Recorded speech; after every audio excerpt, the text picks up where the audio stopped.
If you always are chasing, if your identity is locked into something it looks like, or maybe the size of a room, you're going to always chase that. And you could have a room full of 1 million people, but when you lay your head at night, you're going to need more. If your identity is locked into who he is and who he says you are, then it doesn't matter where you are. You're going to get the same worship expression from me in a room of 5 people in a room of 20,000 people. It's like, because that's just who I am. Hey, welcome to the podcast. My name is Joel, and I'm your host for this new series on the podcast, where I'm going to sit down with worship leaders and worship pastors from across the body of Christ. We'll be talking about their personal journey with the Lord, worship leading in a local church context, and also what it means to become a worshiper in spirit and in truth. Thanks so much for tuning in. Don't forget to like, share, subscribe, all the things to get the word out there. But without any further ado, let's get into this episode. Well, welcome everybody to the podcast, and I'm so glad that you've tuned in today. We're here for a very special episode with a new friend of mine. We've been recently acquainted, but the man, the myth, the legend, that is John Fajuke. And we are new friends, but I have been blessed by a ministry from a distance for quite a while now. And I'm going to let you, introduce yourself and tell us a little bit about yourself. For those who might not know you, I'm sure there's many tuning in today who have seen your ministry and your worship leading and been blessed by it on Bethel online streams. But tell us a little bit about yourself and your life growing up and how you came, to church and worship ministry. And first let me say as well, thanks for being here. Of course. Man, it's such an honor to have you. And like I say, I've been looking forward to this conversation because I've received from your ministry, and I've been like, how does this guy do what he does so well? And so I'm looking to glean from you. So if no one even watches this, I'm going to be blessed just by you being here. But yeah, let's dive straight in. Tell us a little bit about yourself and your story and your walk with Jesus, and we'll go from there. Yeah, it's so good to be here. Hello, everybody. Probably the only time I'll look at the camera, honestly. But yeah, my name is John Fajuke. I was born in London, grew up in Nigeria, Chicago, landed in Atlanta, Georgia. Been in Redding, California for the last 10 years of my life. Moved there for BSSM. Amazing. Did 3 years of the school. BSSM is Bethel School of Supernatural Ministries, for those who don't know what it is. Did that for 3 years, and now I'm on staff with BSSM. And my main job, my 9 to 5, as a finance director. I work in finance. I work with numbers. Super spiritual. Yeah, yes, so spiritual. The Lord's in it. The Lord's in it. He's in the details, For sure. And so I do that for BSSM. And I also do a lot of our international visas. So that's the job part. Right. I've been leading worship at Bethel for about 5-ish years, I think. Mm-hmm. I've been leading worship in general. God, I don't really know. I guess I don't really know at what point I crossed over to actually being a worship leader. Yeah. It wasn't something I knew growing up. I didn't have a context. Right. I grew up in the Nigerian church. We didn't even call them worship leaders. I don't know what we called them, but it wasn't what I know now. It was very different. The music was different too. Sure. Not the same songs. And grew up in that. It was super beautiful. I love my upbringing. I grew up in the church. My dad was a pastor as well, among many other things. But grew up in the church. The Nigerian church just didn't have, when I grew up at least, and where I it didn't really connect with me. Okay. So there's a moment, and when I grew up in the church, that I really felt like there was a moment in my life that I really encountered the Lord for myself.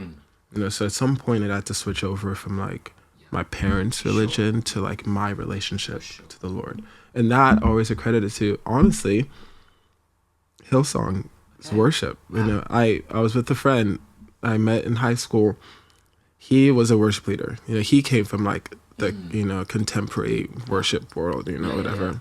And we would go to these Bible studies together, and he would play and whatever, and it was cool. And I was in the back seat of his car, and we were driving somewhere, and I think someone else was in the passenger seat, and I was just laying down in the back seat. Don't wear your seatbelts, kids. Don't lay down in the backseat. Disclaimer. But he was playing. It was like it just came out. It was like Hillsong United, All of the Above album. Yeah. Love it. I remember the moment like it was like 5 minutes ago. Like I will never forget.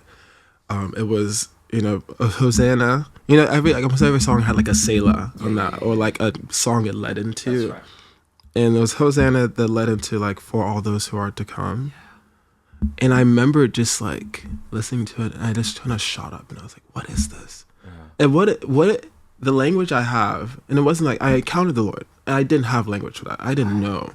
I didn't have a grid for anything.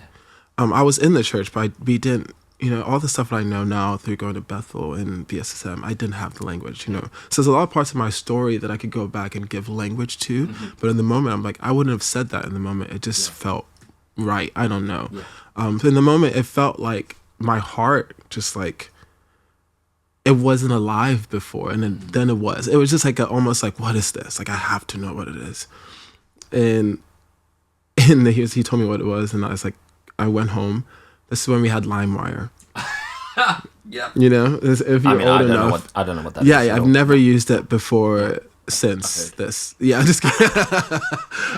We had LimeWire, and I would. That's back. I don't think I had. That was the good season of my life where I did not buy music at all. LimeWire, movies, everything came from. So I literally went to LimeWire and just downloaded everything Hillsong I could find. I didn't have any other grid for anything. Those old Hillsong, those new Hillsong.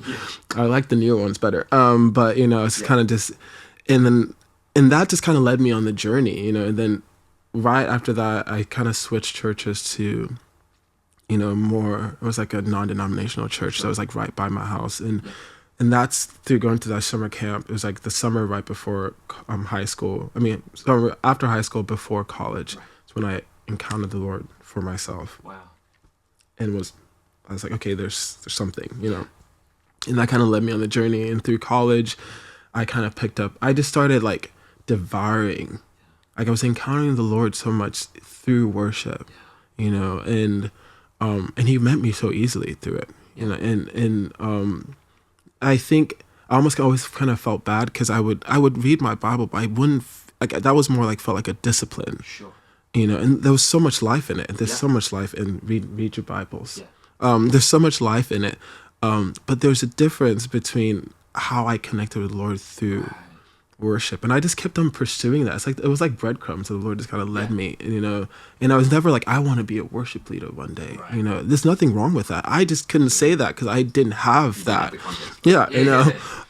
And in college, I remember I was like, every time I tell this story, I always have to say this part because, you know, you just never know the small things you do in people's lives that change their lives. I had this friend in college who I wanted more. So I think I sang, you know. I did choir or chorus in high school. I did musical theater. I sang, you know, but I wanted to I wanted to sing these songs for myself, you know.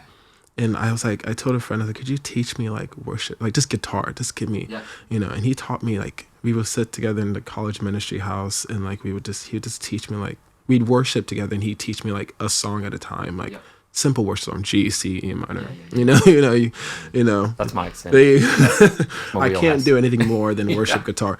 And he taught me that. Eventually, I bought my first guitar and just sit in my dorm room and just play these songs. And I started playing a lot of these Hillsong songs, you know. And then I would just eventually just start to just keep on singing.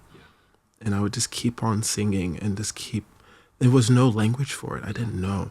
It wasn't until I encountered Bethel that I was like, wait, what are they doing? You know, when Jen would like go off the page and just start singing, I'm like, what is she doing?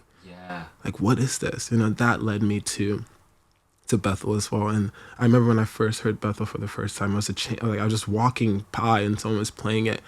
And again, another moment. Oh wait, I need to go back. I always need to say his name. The guy who taught me guitar, Aaron Fowler.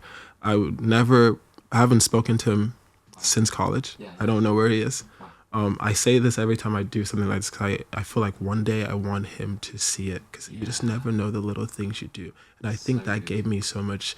I think I always want to cry. That's the only time I always want to cry, when I talk about that. It's like such a small thing, you know, and you just never know. And it gave me language. Yeah. It gave me the ability to talk to God for myself.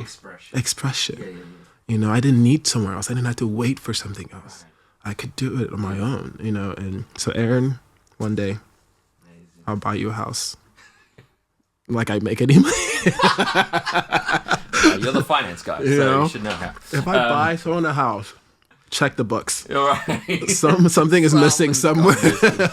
But I was listening to Bethel, and I just remember just walking past the living room, and they were playing it. The living room in my ministry house, the college ministry house, and I just remember the impression I got. It wasn't I was kind of the closest thing to the audible voice of the Lord, but it was more like an impression. It was and what the feeling I was I don't know who they are, I don't know where they are, but I need to go find them. Those are my people. Wow. It was almost immediately. Yeah. And I was just huh. And I just kept on going. It's I don't really know what that is. And I kept on going, and over time as I listened more about Bethel, and I remember I was getting close to ending college, and I had a friend who did BSSM, and he came back, and he was yeah, that's the church, and that's Connection. And then when I found out there was a school, I was it's kind of I should go there, and that's kind of how I went through the journey of doing BSSM, and and I don't know, there's so much more there, but that's how I ended up. That's where I was to where I am now in Reading, and then the Reading journey is a separate journey on its own, a separate decade-long journey, I bet, But I bet. Well, man, that's so cool to hear that journey, and I can hear what you're saying there about just those small things, the little things that you never know. There's tiny interactions, but they're God moments, and we all see the ministry moments, I guess, the on stage moments. For you, how do you carry that in your everyday? I think there's certain seasons in your life where you dig significant wells. I think you dig wells continuously with the Lord. But there's some wells that you dig that are I don't know, you just keep coming back to. Yeah. And I think there's something about that season in my life, me by myself, in my dorm room. There was no intent for anything. I wasn't doing it to get anything. Right. I wasn't doing it to become a worship leader. Right. I was even leading worship. When I started leading worship, my spiritual parents kind of pushed me into it. Right. I was horrible at it. Right. It was like me and my guitar, and I'm I couldn't even play guitar great. And I was gee, are you looking at the guitar? It was bad, And so I wasn't doing it to get anything. I wasn't comparing myself. I think I dug such significant wells in that season that I do feel I still go back. Yeah. A lot of my stuff pulls from there. There's a language, there's a feeling of the Lord, there's a taste, there's a smell, there's a substance of something I picked up there that I could sense the Lord in different areas. So even when I have my quiet times with the Lord now, I almost kind of know when I lock into something because it feels familiar. Yeah. Or when I feel him on the stage or in a room during prophetic ministry or pray, in different moments. It doesn't have to even be in a ministry moment. There's a language. There's something you've felt before. The Lord kind of brings you back to that, and I think it starts from having that foundation. Yes. Aaron gave me the ability to build that foundation with the Lord, and I always think back then we didn't have. Joel, I don't know how old you are. You don't have to say on the mic if you're. I'm 33. I'll say it. But I'm a few years beyond you. But that's all right. I thought you were actually younger, so I was no, but it's fine. I'll take it. I remember back then there was no social media was a thing, but it wasn't what it was today. Mm-hmm. And I feel for a lot of the worship leaders and creatives starting now, because everything is filtered through the eyes of social media. You compare your journey to what maybe Elevation is doing or Maverick, and everyone's on their own journey. In social media, it's moments, right? Yes. We post the best moments. Yeah.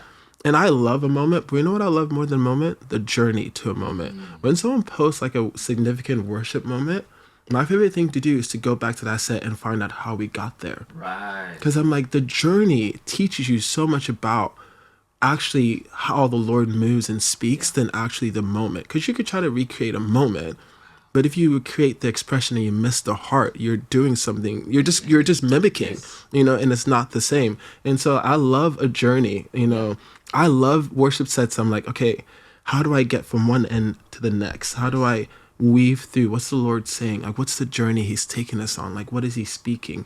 And so back then we didn't have all these things. So I think there's something about digging those wells without any ulterior motives.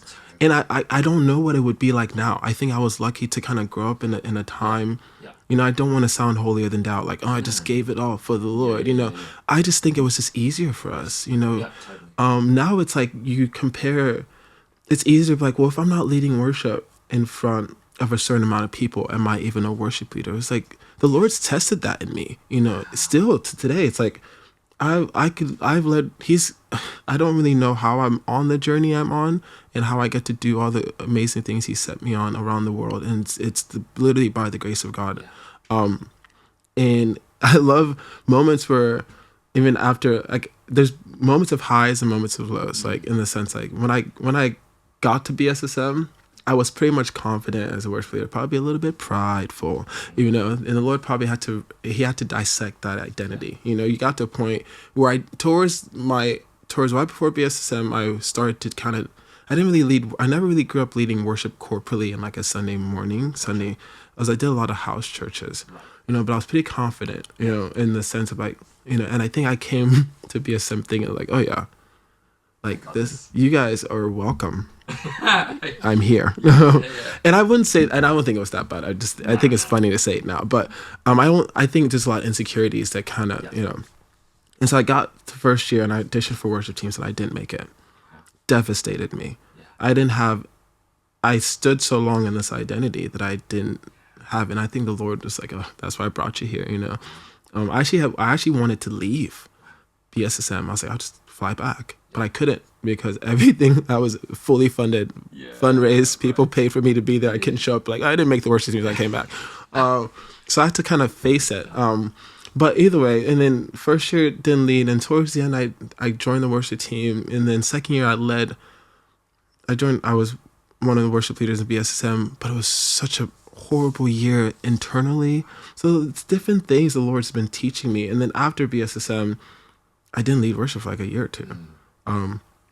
I was on staff for the Bethel accounting department first before working for BSSM. And I remember I wasn't leading worship anywhere, but the old ladies there knew I led worship. I worked with a bunch of older ladies. Some been there for a while, and they're like, yeah, we want to, do worship together in the mornings, like on Friday mornings. Do you mind bringing a guitar?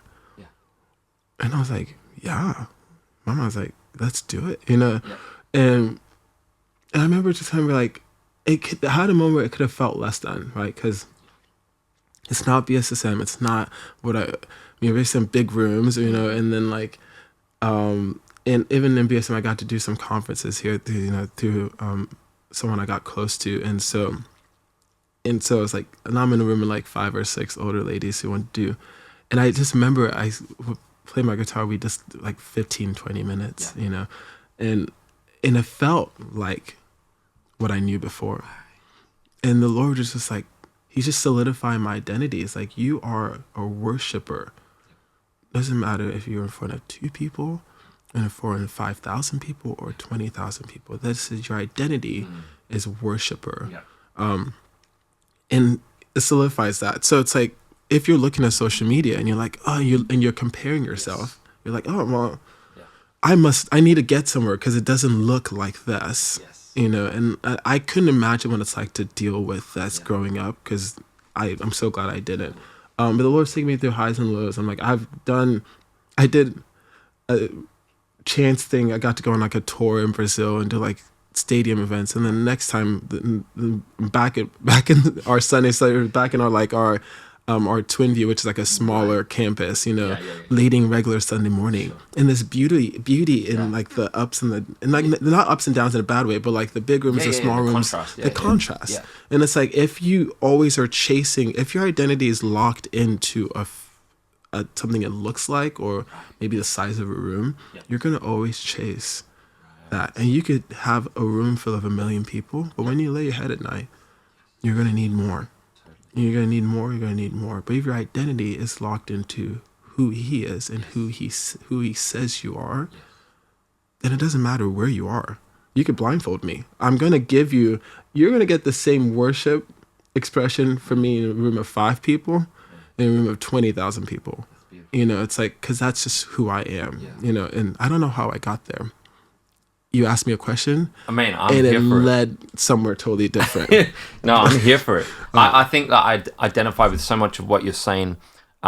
You're talking about the journey. I mean, shout out to Hillsong, man. We're so blessed by those guys. I have a similar story where a friend of mine gave me a Hillsong United CD. I think it was the yellow one, To the Ends of the Earth. Yeah.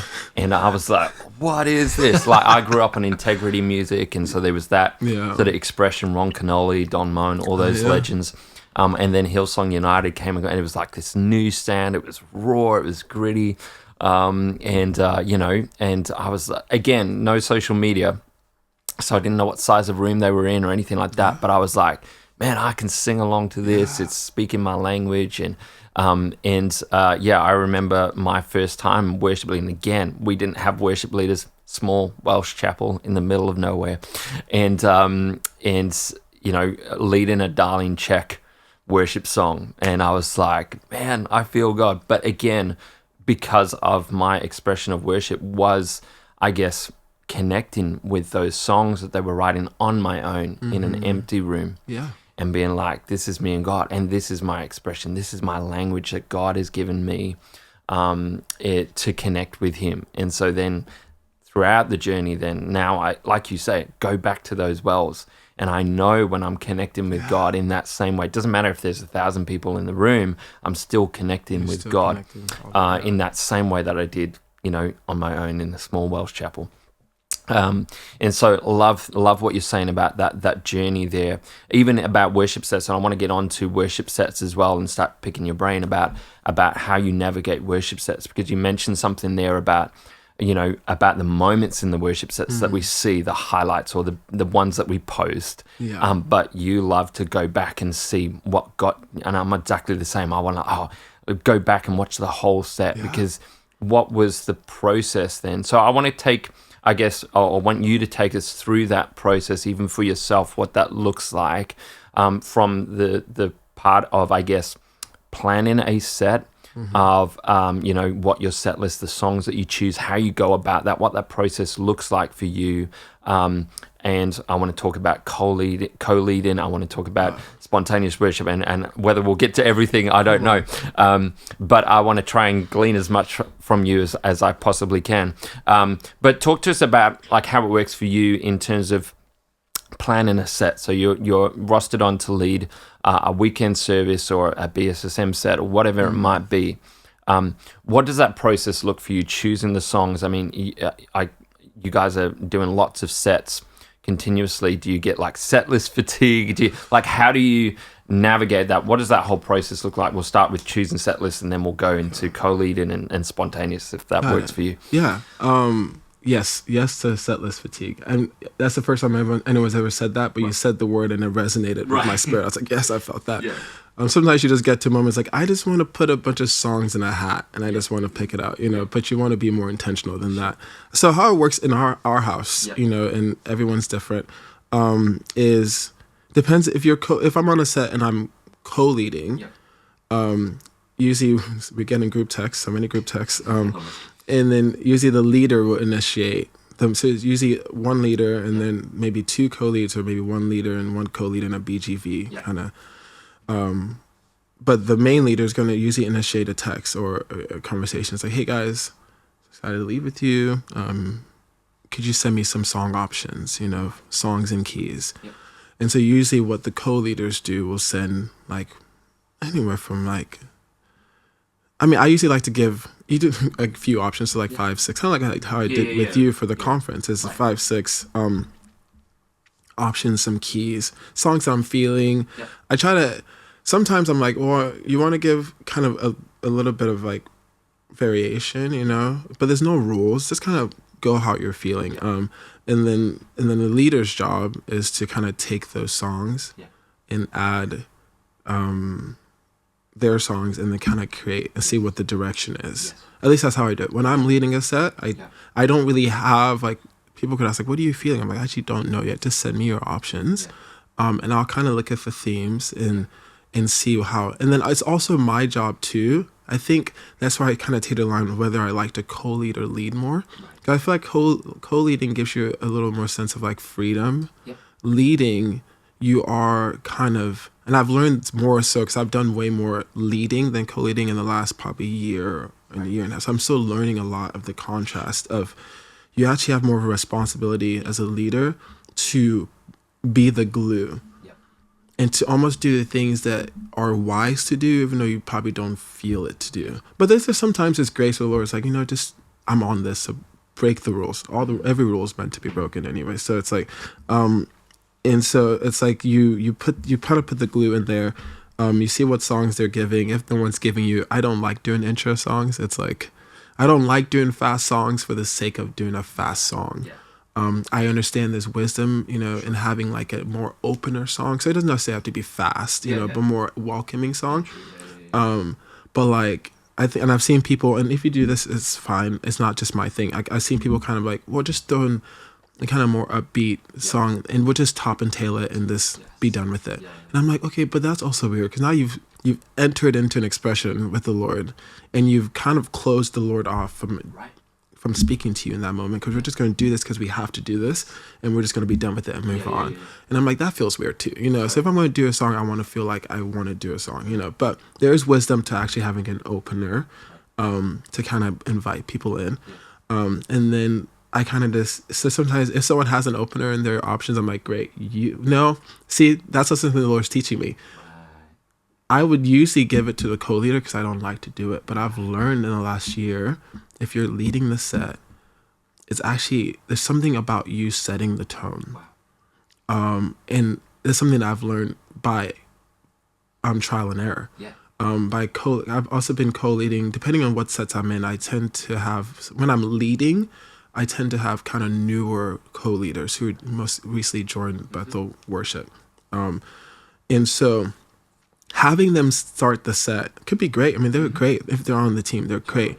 But there's a level of growth and like confidence and trust that they don't. Confidence in themselves, confidence in the ability to bring a room in, and also trust in themselves and the room's trust in them that they don't have yet. So it's almost kind of do them a disservice by letting them. Some people are different. You can, there's depending on the song, but letting them lead the set first is actually, if you want to set people up for success, you want to be the one to, because you have a little bit more trust in the room, open it up, and then let them kind of carry it. And so when I'm leading, I kind of choose more staple songs that I could kind of flow through and let the co-leaders, and I'll be like, okay, I'll see what the Lord kind of weaves in the moment and we'll see where we land.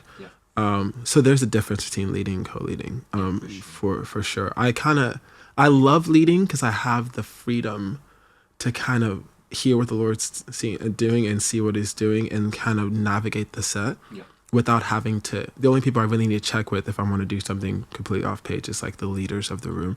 But if I'm co-leading, I have to honor the leader, which is beautiful in a sense. So there's sometimes where I see the Lord doing a lot and I have to surrender that because the leader feels somewhere. And the Lord's always, He'll move, and it's not like there's only one way, And so that's kind of the concept in co-leading. Yeah, I love that. Can I ask you, from a co-leader's point of view, then, if you're like, how does it work for you guys in your context? So you're co-leading, you're going to do this song in the middle of the set. Are you given a time frame of like, say, okay, take this 5 to 10 minutes, or are you given like, take this song wherever? If you're sensing in that moment that you want to do, say, go off script, and take it, somewhere spontaneous as a co-leader, how do you navigate that moment with your leader on platform? I think a lot of it's relationship and time. When you've led with the same people for a good bit, you kind of know how each other's works. But more practically speaking, the best way to do it is to keep your eyes open and to look at your leader and to always keep, like, I will like kind of get off. Maybe if I get off and I'll kind of look, I'll sing softly. So what I usually try to do is I'll sing something softly in the mic, so they can hear, and I'll kind of look at them. And if they either in body language or in like actually looking at me and be like, or saying, then I'll know this is freedom to go. Or if no one's singing anything, then I'll kind of just lean in and I'll start low and kind of, you don't want to just break through the door, kind of inch your way through. I'm here and I'm taking over the set.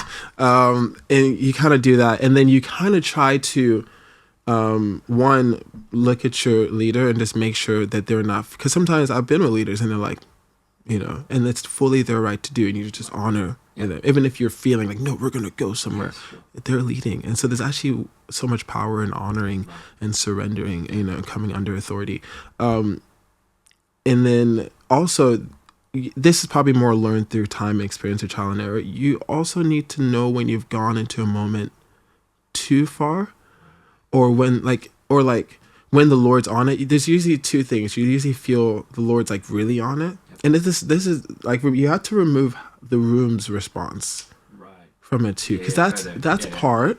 But sometimes that could be hype, and we don't know. But it's like you're figuring out what the Lord's doing for them. So your job is to lead them somewhere that they might not already be. So sometimes even the room, like I remember we've had to cut off some moments where the room could go for 10, 15 more minutes, but we know the Lord's going this way. So we could follow the flow of the room and maybe end somewhere good, but good is the enemy of great. And I think great's always going where the Lord goes. If you start singing something like, let it rain, and like the room's going to keep singing that, and they don't really know how to stop. And so we don't really know if that's the Lord or just the fact that they don't really know how to stop. But then if you really feel the Lord on something else, or also just trusting the journey of your set list, like, okay, we're going to end it. And if it might be awkward for like 5 seconds, but just embrace the awkwardness and the silence. It's okay. We love it. And then just switch gears, and the room will follow you, And so that's kind of how you, and then you also there's a feeling, at least that I get, when I know when I'm navigating and I'm like, no, the Lord's left. It's like, nah, it got empty, it got weird. And maybe I feel it more than anyone else. In my mind, I think the whole room feels it. I'm like, oh no, everyone knows that I don't know what I'm doing. But I think it's more of like, you just kind of feel like, okay, and you just kind of want to like land the plane. And it's also wisdom in knowing how to get into a moment and get out of a moment. I think getting out of a moment is just as important in getting into a moment. Having an escape plan. Knowing where your emergency exits are. Right. Just bringing it down, going back to the song. Going back to the song you came from is always great. Yep. It's like, because you always want to bridge the gap. Yeah. Most spontaneous flows. Now we're in spontaneous. I love it. Yeah, go. No, we're there. This is a great journey. Yeah. Most spontaneous flows are, I think of it as like a conversation. Like that's why the song in the set list is so important. Yes. This is coming from someone 10 years ago. He used to be like, you know what? I used to love flow so much that I would just like, we'll just pick one song and let the Lord lead, and. Right. It's cute, right? If the Lord leads, sure. But I remember I was in second year, and Christine DeMarco was the worship pastor over us. She, I don't want to go. I will say that she said some things and saying some things spontaneously in moments that's changed my worldview or like my faith in the way I speak to the Lord. And she just says things, and it's just like, okay, all right. But she said she's the one that taught me the importance of like freedom and structure. Like we love freedom, but we also need the structure. There's so much more freedom in the structure, because then you really know where your boundaries are, where you could go, and then how much room you have to play in. If there's no boundaries, then it's just chaotic. And so that's why this set list is important, because you really, and the songs are beautiful. So at the end of the day, you're not going to a song to get to a moment. You're not, I don't know if I should say that word. You're not prostituting a song for a moment. You're not going to something to get to something. Right. You're singing the song because the song, you have to believe the song in itself is good enough. Yes. And whether you just sing the song and you're done, that's good enough. That's right. Like, you don't need to have a flow moment. You don't need to have a spontaneous moment. You didn't need to have a moment. Right.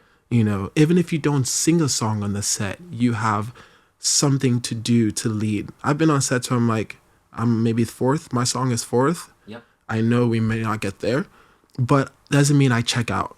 How do I lead with my body language? How do I lead by adding background vocals? How do I lead? I could echo, I could do vocal things to add depth and to help whoever's singing find what the Lord is doing. I don't just check out until I sing a song. So it's like, if you don't have a moment, you still are leading. I think we do. I don't want to go there. And so I think you kind of you set the flow. So you start with the song.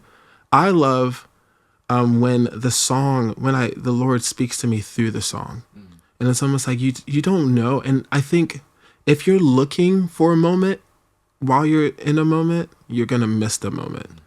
Wow, I just made that up. That's good. Copyright that. I'm just kidding. No, this how I say it. It's like the only way to get to what the Lord is doing is to go through what is happening currently. So if you're singing something, if someone is singing a song and you're thinking the entire time, like, how do I, I'm thinking of a spontaneous moment. I'm thinking of something, way ahead of its time, trying to make something work and create something. You're going to miss it because the Lord's doing something right now. So it's like, I find it, partner with what the Lord is doing right now, whether it's on you or on the next singer or in the band, partner with that. And then in that moment, when you're not thinking about it, he's going to give you something and he's going to lead you there. And then it's usually, then find a way to bridge where the people already are to where you're going. Because most of the time, and there's some times where there are some spontaneous moments where this moment is ended and this one is kind of a new expression. So it could be separate. But most of the time, the way I love to do it, if I can, if it's not like a completely new expression, is seeing how the Lord is taking what we're already singing and teaching us something new into something else. And it could be spontaneous in the sense of like a new song. It also could be spontaneous in the sense of like a tag of another song. Tags are not lesser spontaneous moments. But if you're just tagging to tag, then that could be lesser, So anything, if you're obeying what the Lord is saying, nothing is lesser. That's obedience and trusting the Lord. And so, seeing where the Lord goes, and then let that moment kind of lead you, like something. Let's say, let me example. This one's really, I do this all the time with this song, because it's just easy. It's like low-hanging fruit. Jeremy Riddle's Raining, so come worship Jesus the King. Sing to the Lord Most High. There's a part where it says forever in it. I'm in Destiny. Probably. I remember, but either way, some part of that song gets to he talks about singing forever, all blessing, all on earth, all wisdom, dominion is yours forever. And that always, every time someone says the word forever in a song, I have to really I see if it's the Lord or just like my knee jerk. But examples, like sometimes at least, like I remember there was time I was singing like forever, and you're just singing. There's something else like, okay, there's something on forever, And the expansion of his kingdom will know no end. Until the kingdoms of the earth become the kingdoms of our Lord. Like it's just something about him reigning forever and expanding. And then it kind of leads to like, and you're kind of leading like forever and ever and ever. And you're kind of chewing on that. And you let that chew. And then maybe it goes into like this one's, and he shall reign forever. But they're still playing the forever. And, they're still playing the original. We're not just switching gears to another song. What I love to tell bands is like, if I go off page, usually, most of the time, it's just stay where you are. Because I think some people try to switch and find the chord of the next song, and then you're fumbling around. I'm like, just stay where you are for a bit. Just stay there. Let's see what happens. Because I actually want to bridge the gap between where we're at and where we're going. And so it's like, we'll just go, he shall reign forever and ever. Come worship Christ Jesus. And maybe go back to and like then you leave that one song and you go into that, and maybe you come back into it, but you're weaving this like thing, and there's no methods to it, there's no formulas to it. In the moment, you just kind of know, okay, we're going to go here. And by failing sometimes, and the freedom to fly is the freedom to fail. And I think if churches want spontaneous. And if they want to get off page, you have to give your musicians, your leaders, the freedom to fail. Yeah. Freedom for it to be messy and awkward.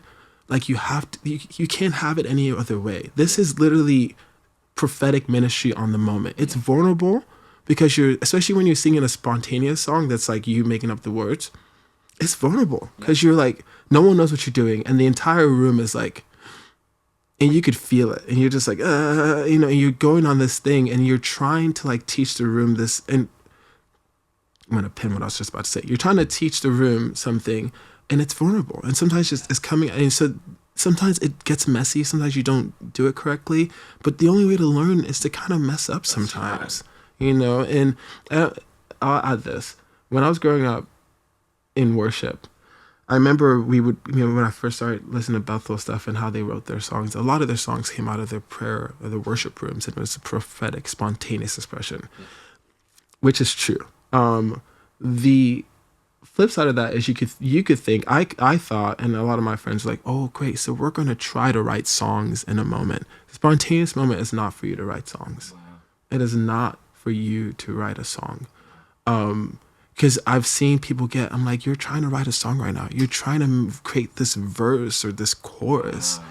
Like a spontaneous moment is for you to be obedient to what the Lord has for the room and how to serve the room. If it turns into a song later, sure.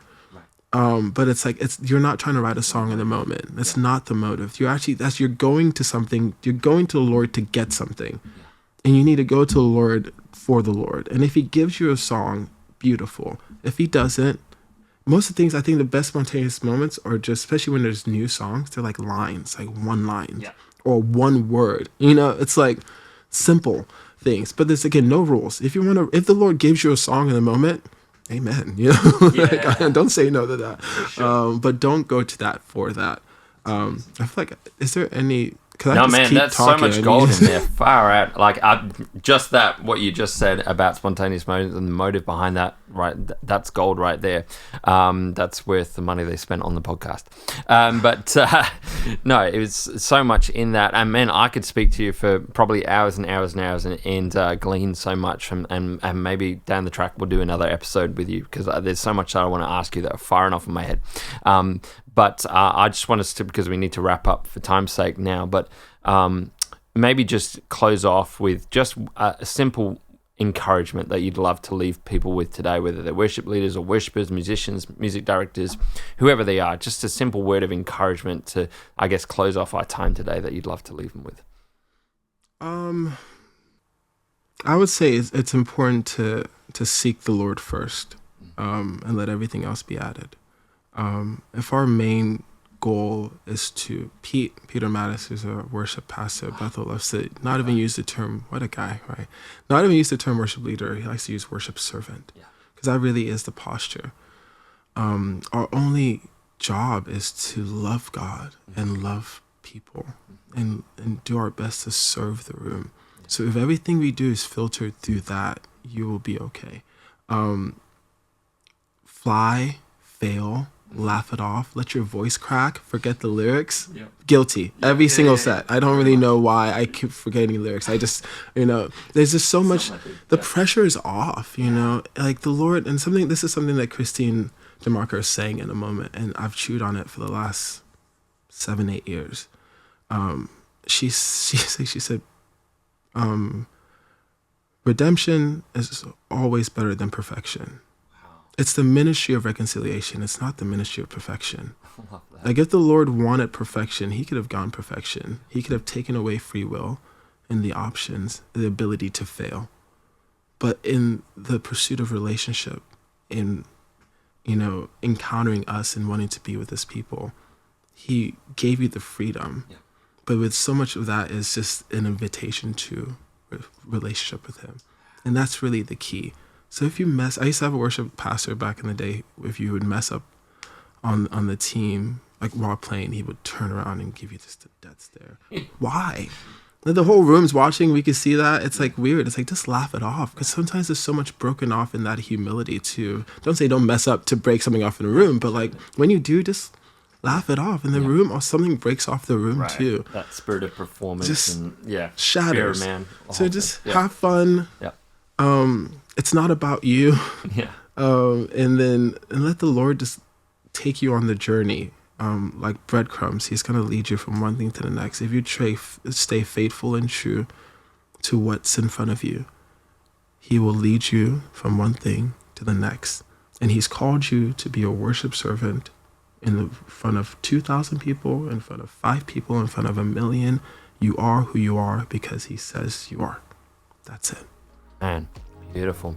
Well, just want to thank you again so much for being here. I've gleaned so much. So like I say, if no one ever watches or listens to this, I've been blessed just by you being here and gleaned so much from you. I'm looking forward to this weekend and ministering with you as well. And I just want to thank you for being faithful, following the voice of God. And you're a blessing in everything that you do. And so thanks again for being here and being part of this. And man, I'm looking forward to many more chats with you in the future. Thanks to everyone for tuning in and listening. And we'll catch you on the next episode.